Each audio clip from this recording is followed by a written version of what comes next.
أعوذ بالله من الشيطان الرجيم بسم الله الرحمن الرحيم الحمد لله رب العالمين وبه نستعين والصلاة والسلام على أشرف الأنبياء والمرسلين سيدنا ونبينا بالقاسم محمد وعلى عترة الطيبين الطاهرين المعصومين اللهم صل على محمد وآل محمد وعجل فرجه أما بعد السلام عليكم ورحمة الله وبركاته. Welcome to our series of bringing it home, Dua Ahad. And we're looking at this in honor of Imam Hassan al-Askari, and we're looking at this from his shahada to his wiladat in order to honor him, because he was the father of our living Imam, and he was trying to prepare the Shias to live at a time when the Imam would be in ghaiba, and which is when we're living. So we're trying to actually prepare ourselves in honor of the father of our Imam by actually really bringing home dua had and this concept of allegiance to our Imam, inshallah.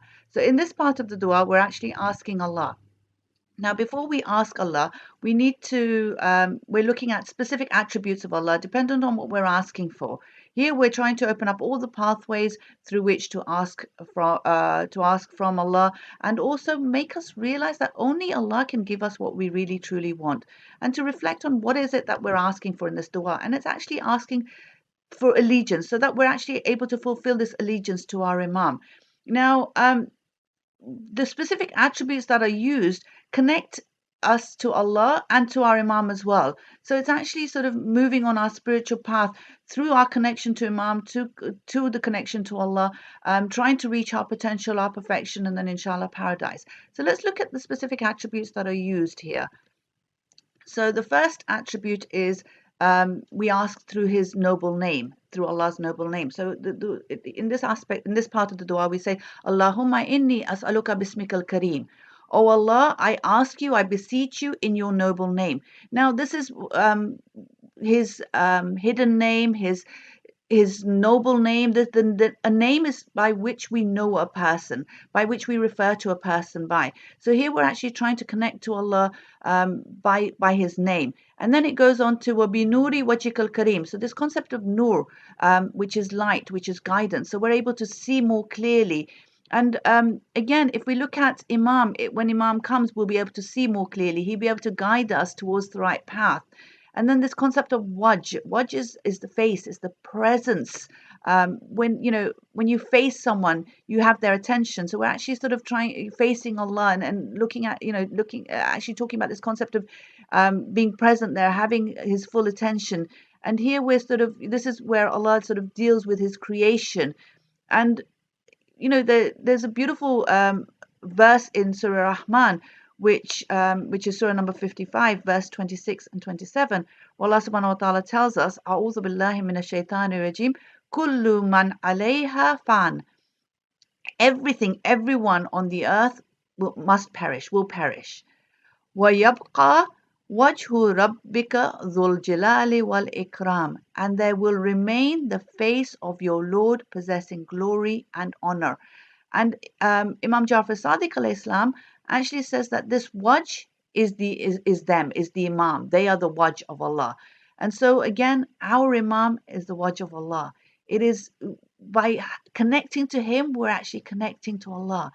And then we go on to this concept of Ya Hayyu Ya Qayyum, you're ever living, O self-sufficient. And he is, because he's self-subsistent, because he's self-sufficient, he can be ever living. It's only when you don't need anything, then you can actually be living. It's like he's not in need of space or time to bring himself into the world. He's always been there.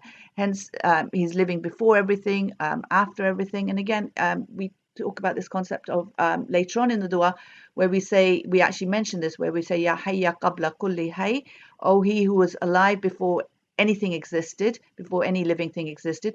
Wa ya hayya ba'da kulli hay, and he'll be living and alive after everything has stopped existing. Wa ya hayya hina lahay, and he who is alive even when there is nothing else alive. Ya muhil mota wa mumital ahya, O he who revives the dead ones and causes the living ones to die. Ya hayyu la ilaha illa ant, O ever living, there is no God except you. So this concept of that him living and being alive, and it's through life that we're able to actually then reach our potential. If we weren't alive, then we wouldn't be able to reach our potential. And although we feel we're alive, our souls may not be alive. And there's a beautiful verse in Surah Anfal, in Surah number 8, verse 24, where Allah subhanahu wa ta'ala tells us, Ya ayyuhalladhina amanu, O you who believe, istajibu lillahi, answer the call of Allah, wali rasuli, and his messenger, to what? إِذَا دَعَاكُمْ لِمَا يُحْيِيكُمْ, when he calls you onto what gives you life. So when we answer his call, then we get life. And this call is to his hujjah. His hujjah is calling us to him. So when we answer his call, then we are given life, then we're alive, then we can actually move towards our potential, inshallah. So how do we bring this part of Du'a back home? How do we bring it home? We need to reflect on our understanding of Allah, of our marifah of Allah. And here we need to understand him through the Ahlul Bayt, especially through my Imam. It's through my connection to my Imam that I can actually truly connect to Allah. And this is where active intidar comes in, where I need to truly actively connect to my Imam in whichever way I can connect to him, whether it's through talking to him, whether it's through sending him salawat, or praying for him, or taking out sadaqah for him. Whatever way I connect to my Imam, that will help me connect and understand Allah more, inshallah. Let's move on to the next aspect of Dua Ahad, where now that we've actually connected to Allah through his specific attributes, now we actually ask. And what are we asking for? Before we ask who, we're asking for the salawat to be sent to our Imam. So we say, Allahumma baligh Maulana, O Allah, convey, send to our master, Al-Imam Al-Hadi, the Imam who is the guide, Al-Mahdi, the one who is guided by you, and Al-Qaim bi Amrik, and the one who will actually stand up and rise on your orders.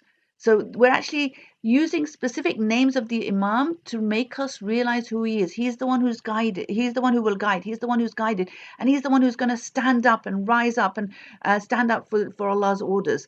And not only do we want to send salawat to him, but we want to also send it to the rest of the Imams, the previous Imams and the Holy Prophet. So the next verse, actually, the next part of the dua says, Salawatullahi alayhi wa ala abahi tahirin. So not only send salawat to him, but also to his pure fathers, which includes the holy prophets. And then it goes on to say, from who? On behalf of, and here I don't bring myself in first. I ask for this salawat to be sent on behalf of all the believing men and women everywhere, and Jami' al-Mu'mineen wal-Mu'minat. And then it goes on to in the east and in the west of the earth, on the plains and the mountains and the lands and the seas.